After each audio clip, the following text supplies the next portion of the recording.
सरकार कभी भी मजदूर गरीब परिवारों के लिए है ही नहीं। सरकार होती है पूंजीपतियों की, अमीरों की, टाटा की, बिरला की, अंबानी की, अडानी की।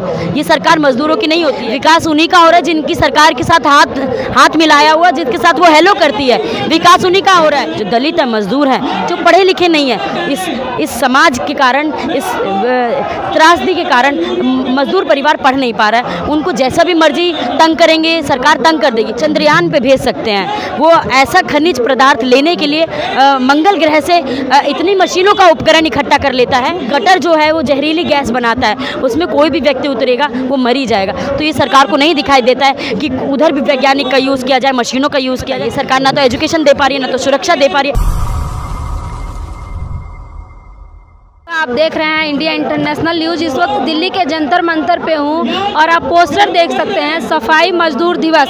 पोस्टर देख के अंदाज़ा लगा सकते हैं कि सफाई कौन करता होगा भारत में। मैम है हमारे साथ ज्योति, उनसे बातचीत करेंगे। ये यहाँ पे ये लोग सफाई कामगार यूनियन के लोग एकजुट हुए हैं, इनसे बातचीत करेंगे। मैम, आप लोग यहाँ पे एकजुट हुए हो सफाई को लेकर, तो क्या लग रहा है आपको, आज भी सफाई कौन कर रहा है? देखिए, आज की जो मौजूदा स्थिति है, गरीब, दलित और मजबूर जो हैं या मज़दूर जो हैं, वही लोग सफाई का काम कर रहे हैं। और ये सदियों से दलितों को दबाया गया इस काम को करने के लिए। हाथों से मैला उठाते हुए, मैला शब्द यानी टट्टी उठाते हुए लोगों को उठाना पड़ा है। और ये गांव देहात से लेकर पूरे भारतवर्ष में होता था, लेकिन धीरे धीरे संघर्ष के कारण बहुत सारी चीज़ें कंट्रोल में हुई। लेकिन आज भी हमें क्यों ज़रूरत पड़ती है उसका भी मैं आपको बताऊँगी। पहले मैं बताना चाहूँगी, आज जो है भूप सिंह वाल्मीकि का शहादत दिवस है। भूप सिंह वाल्मीकि वो थे जो 1957 में जिनका शहादत दिवस था 31 तारीख को। तो 1957 से पहले जो आंदोलन चल रहे थे पूरे भारतवर्ष में, भारत सरकार को मजबूर होकर उनके मांगों को मानना पड़ा था। मांगे क्या थी? मजदूरों का और दलितों का जो दिक्कतें रही हैं, दिक्कतें ये थी कि उनको हाथों से मैला उठाना पड़ रहा है, उनकी जो वेतन है वो बढ़ाया नहीं जा रहा है, न्यूनतम से भी बहुत कम में आज भी 2023 में भी आज भी न्यूनतम से कम में काम कर रहे हैं लोग। और जो पहले के नियम कानून, जो कानून मौजूदा सरकार के पास थे, उसमें भी अभी फॉलो नहीं होता है। तो ये दिखाई देता है कि जो भी लोग हैं, जो साथी हैं, जो मजदूर परिवार के हमारे दोस्त हैं और दलित परिवार के जो दोस्त हैं, वो मजबूरी में अपनी ज़िंदगी बस काट रहे हैं, क्योंकि उनके लिए उनका कोई विकल्प ही नहीं है कि उनको पक्की नौकरी दी जाए। ठेका कंपनी को सरकार जानबूझ के बढ़ावा दे रही है। क्योंकि ठेके के बीच में झूलता हुआ मजदूर किसी से नहीं कह पाता है। ठेके कंपनी इस तरीके के नियम कानून लाती है, उनको ना तो ESI मिलता है, ना तो PF मिलता है मजदूरों को। यहाँ पे जो साथी इकट्ठे हुए हैं वो अलग अलग यूनिवर्सिटी, कॉलेज में जहाँ पे सफाई का काम करते हैं या इलाकों में जो सफाई का काम करते हैं, इनकी बस्तियों का भी मैं उदाहरण देना चाहूँगी। ये कौन लोग हैं जो ऐसे इलाकों में रहने को मजबूर होते हैं जहाँ पे उनकी सफाई नहीं होती है। अभी कुछ समय पहले बाढ़ का माहौल था, इनके घर पूरे बिल्कुल ख़त्म हो गए हैं। पानी इतना भरा, इतना लेवल बढ़ गया कि इनके घर के जो सामान था वो सब खराब हो गया। सरकार ये नहीं देख रही है कि किस तरीके से इनके परिवार को चलाने के लिए इनको इतनी मुसीबतों का सामना करना पड़ता है। उस पर बार बार इनको कहना पड़ता है, और कहने के बाद जो टेंडर होता है, जो कंपनी बदल के आती है, वो नए मजदूरों को भर्ती के लिए 20,000 30,000 रुपये लेती है। और ये सिर्फ गुप्त रूप से होता है, मालूम सब सरकार को है, लेकिन इसके ऊपर बोलना कोई नहीं चाहता है। कोई मजदूर साथी अगर बोलता है, उन्हीं की नौकरी को नौकरी से हटा दिया जाता है। तो ये सीधा है कि ठेका कंपनियां होनी ही नहीं चाहिए, ठेका प्रथा होना ही नहीं चाहिए। जो भूप सिंह वाल्मीकि का सपने थे, जो अधूरे आज भी हमें दिखाई देते हैं, क्योंकि पूरे नहीं हुए हैं। 2023 हो गया है, हम आज़ाद देश में कहने के लिए आज़ाद देश है। हमारी सरकार 75 वर्ष आज़ादी का अमृत महोत्सव मनाती है, लेकिन आज भी अमृत महोत्सव इन लोगों के लिए नहीं है। इनके घरों में पूछिए कि किस तरीके से बच्चे पढ़ पा रहे हैं कि नहीं पढ़ पा रहे, उनका इलाज हो रहा है कि नहीं, इतनी महंगाई में इनके घर में तेल आ रहा है कि नहीं आ रहा। ये सरकार को इससे कोई मतलब नहीं पड़ता। एक ही साल बाद चुनाव आने वाला 2024, देखते हैं कि किसके लिए करना चाहिए। पहली बात तो सरकार कभी भी मजदूर गरीब परिवारों के लिए है ही नहीं। सरकार होती है पूंजीपतियों की, अमीरों की, टाटा की, बिरला की, अंबानी की, अडानी की।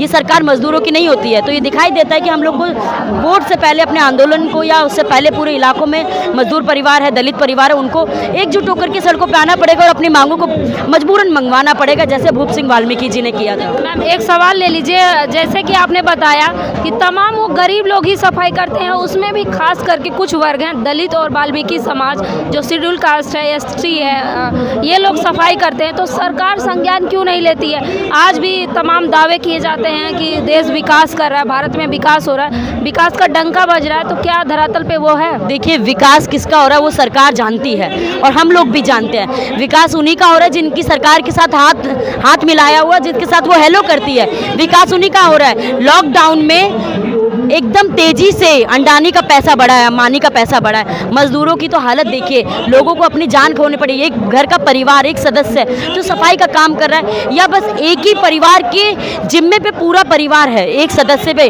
उनसे पूछिए विकास उनका कहाँ हो रहा है? कोई विकास नहीं हो रहा है। कहने की बात है, आए दिन यहाँ पे जो महिलाएं बैठी हुई है वो भी सफाई का काम करती हैं। इनसे पूछिए, एक जगह यूनिवर्सिटी में काम करके फिर से काम पे लौटती है अपने घरों को काम करने के लिए, खाना बनाना, बच्चों को पालना, सफाई का काम करना। तो पूछिए, प्रेगनेंसी होता है इनका अगर महिलाओं का, तो उनके यूनिवर्सिटी में या अलग अलग जहाँ पे वो काम कर रहे हैं अस्पतालों में, इनके लिए कोई एक रूम भी नहीं होता अकेला जहाँ पे ये आराम कर सके। छुट्टी करने पे इनकी एक दिन की छुट्टी से 4 दिन का पैसा काटा जाता है। ये सरकार को नहीं मालूम है क्या कि इनके मजदूरों की जो हालत है, एक छुट्टी पे 4 दिन का पैसा कौन काटता है? यानी कि सीधी सीधी बात है, जो दलित है, मजदूर हैं, जो पढ़े लिखे नहीं है, इस समाज के कारण, इस त्रासदी के कारण मजदूर परिवार पढ़ नहीं पा रहा है। उनको जैसा भी मर्जी तंग करेंगे, सरकार तंग कर देगी। लेकिन आज ऐसा माहौल नहीं है, लोग जागरूक हो रहे हैं, लोगों को ज़रूरत है लोगों को और जोड़ने की, सब लोगों को इकट्ठा होने के लिए। जो भी लोग इस चीज़ को सुन रहा है वो समझे कि हम लोगों को लड़ना ही पड़ेगा। हमारे लिए कोई भी हमारे आंदोलन, हमारे अधिकार ऐसे ही नहीं दे देता है। आंदोलन सदियों से करते आए हैं, जो हमें अभी भी जो भी अधिकार मौजूद हैं वो भी आंदोलन से ही जीते हैं। आगे भी हमें आंदोलन करके अपने अधिकार जीतना पड़ेगा, क्योंकि हमारे पास खोने के लिए कुछ नहीं है, पाने के लिए हमारी एक जीत है जो हमारे अधिकार है।